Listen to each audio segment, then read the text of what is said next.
Hey, how you doing? This your boy Brogi Naric back again with another review. And in this video, I'm gonna be giving my review of One Night in Miami, the feature-length directorial debut of actress Regina King. And this movie originally came out last year, 2020, and it was eventually released for the general public earlier in the year on Amazon Prime. And I was excited to see this film once I found out what the concept of it was. It focuses on the fictional sort of retelling of an actual event back in 1964.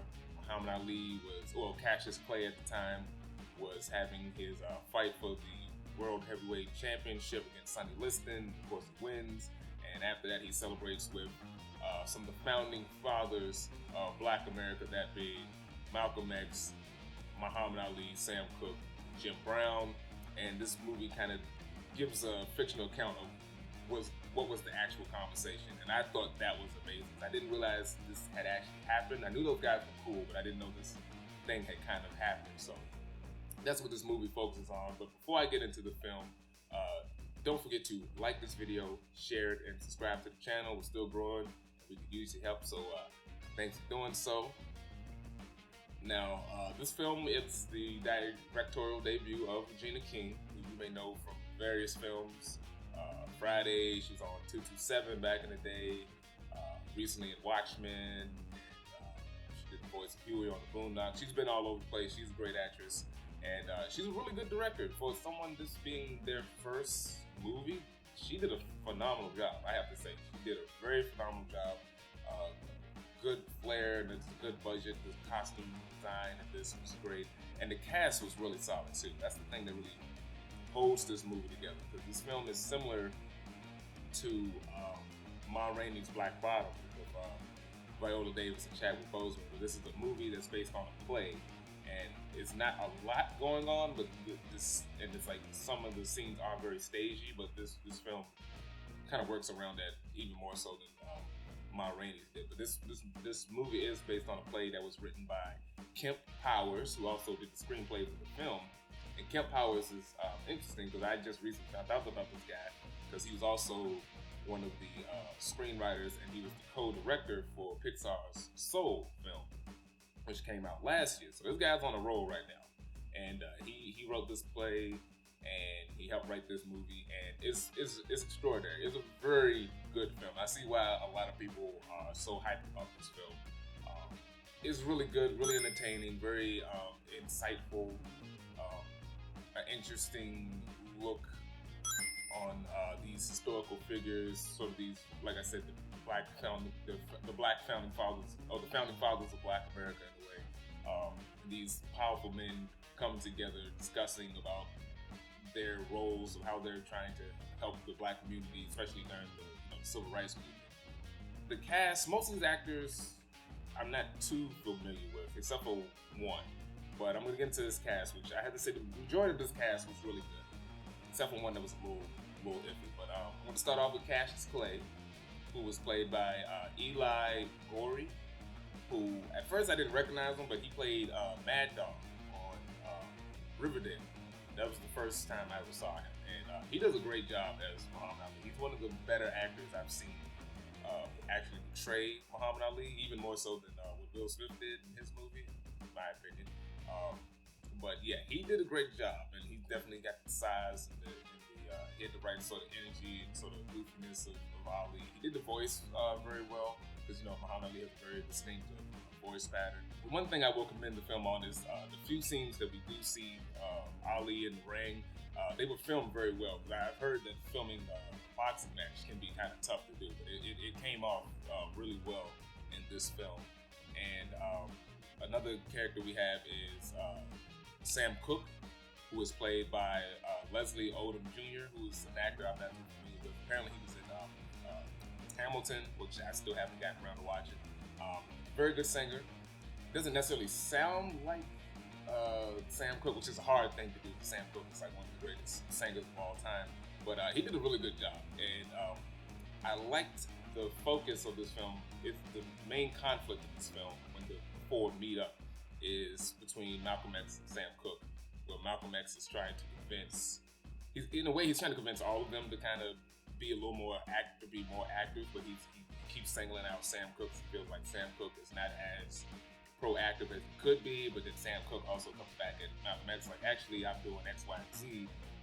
So there's stuff I didn't really know about Sam Cooke. If you watch the documentary on Netflix, The Two Killings of Sam Cooke, it really explains how he was the first black artist to own his own record label. He owned his masters, and he owned a lot of his. He had his business shit together, which is amazing.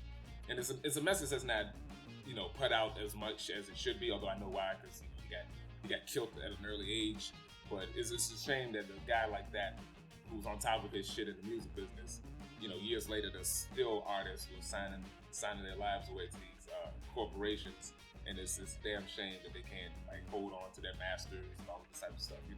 Very few are able to pull it off. Like Nipsey Hussle, who eventually, the records came to him after he, built his brand. But very powerful messaging with the whole Sam Cooke story. We have Malcolm X, who is played by Kingsley Benadir, who he was the one another actor I wasn't familiar with. He's a British actor. He, to me, was like the weakest link out of the main four. He was okay as Malcolm X, but he wasn't as good as I would have hoped him to be. Like, if you think he's going to top Denzel, he's not. And he kind of looks more like Malcolm X than Denzel does. But he was kind of the weaker link out of the main four in terms of their portrayals of them. But I do like this perspective of Malcolm hanging with these guys who are like younger than him, but they're also not as rigid as he is, and them there's a moment where they're messing with him to kind of break him out of his almost like his facade, especially is what Sam Cooke always keeps calling him out on, stop trying to be so radical. You're with us, you can let the shield down a little bit, man. And that stuff I did like, and with that portrayal, I'll get more into that about him as Malcolm X. And then we have Aldous Hodge as Jim Brown, who I love. Aldous Hodge. He was the one that I knew the most out of these main four. He did a phenomenal job as Jim Brown. And when I first saw him cast, I was like, he doesn't really look like Jim Brown, but he does have Jim Brown's size. He definitely had Jim Brown's speech pattern down, because Jim Brown is he's like a slow talker, but he's also like a smooth talker. And Aldous Hodge had that on point. There was some great funny moments with him interacting with everybody. Especially there's this one sort of funny moment that kind of comes out of nowhere with him when he's talking with Malcolm X, which you got to see the film in order to see. But yeah, he did great. And I love how the film is set, how we're all introduced to each character in unique ways. Because Sam is performing at the Copa, but he's trying to change his style to be more acceptable to the white audience, and it doesn't work out. You got Ali, who's in London showing off, and it kind of bites him in the ass to a degree. You got Malcolm X. Well, I'll get into the Malcolm X thing. So then you got this moment with Jim Brown. He goes back to his hometown, which was a great moment with Bo Bridges. That was a good little slick moment there. So one of my negatives about the film, like I said, the music, casting, the direction, the costuming is phenomenal. It's really good. It does feel like the 60s. One of my negatives about the film that kind of rubbed me a little bit wrong was the movie kind of goes out of its way to kind of shit on the Nation of Islam. Now, I'm not a follower of the Nation of Islam or some sort of huge supporter or anything like that, but I thought it was kind of odd how the film, right off the bat, soon as we were introduced to Malcolm X and Betty Shabazz, which I gotta say, I didn't care for the actress who played Betty Shabazz. She looked nothing like Betty Shabazz. It was kind of, I don't know, that was kind of a little bit of miscasting as well. But because this is a point in Malcolm's life when he's at a crossroads with the nation to a degree, and that's kind of what Malcolm's whole thing is at this point. He's trying to get Cassius to come along. He's trying to get the others to be a little more on his side as a way to maybe kind of protect him as he's thinking about leaving from the nation, because he knows his life will be, he suspects his life will be more in danger once he does that. But it was just kind of weird how the film just off the rip was just yeah, the Nation of Islam, fuck them niggas type shit. I was like, whoa, we just got into this.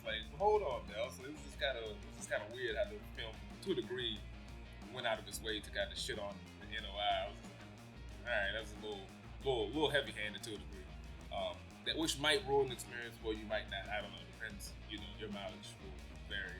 But it was just a little. It was a little. It took me out just a little bit in certain films and like in certain moments. I mean, and but yeah. Otherwise, other than that, it is a really damn good movie. And it's interesting learning about the history, about like what things this movie changed just a little bit, and which things like how the in real life, like after this moment, shit went crazy. Malcolm, like a couple months after this, Malcolm would be dead. A couple months after this, Sam Cooke would be dead. Jim leaves the NFL to be an actor, and like all of that stuff is Cassius becoming world heavyweight champion. Of course, this whole protest against the Vietnam stuff will come in, which the film doesn't get too big into that. That's a little bit later in his life, but very, very, very good film.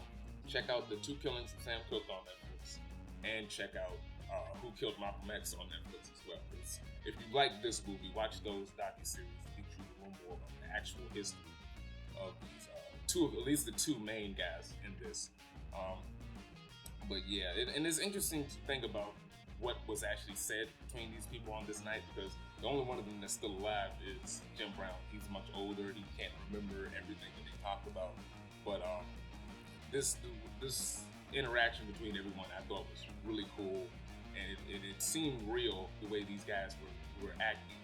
They seemed like friends, but they also seemed like these mythical figures were kind of broken down to like real people to a degree, and I like those moments. Especially my favorite moment would be the one on the rooftop, and Malcolm X and Sam Cooke get into a little argument, but it's like the bit before that when he take Malcolm's camera and he kind of breaks his facade a little bit, and it kind of gets a little gangsta on. I thought that was a funny moment. I like that a lot. It was stuff like that that really stood out to me in this film. So all in all, if I would give One Night in Miami a grade, my grade would be an A or a 9 out of 10. Damn good movie.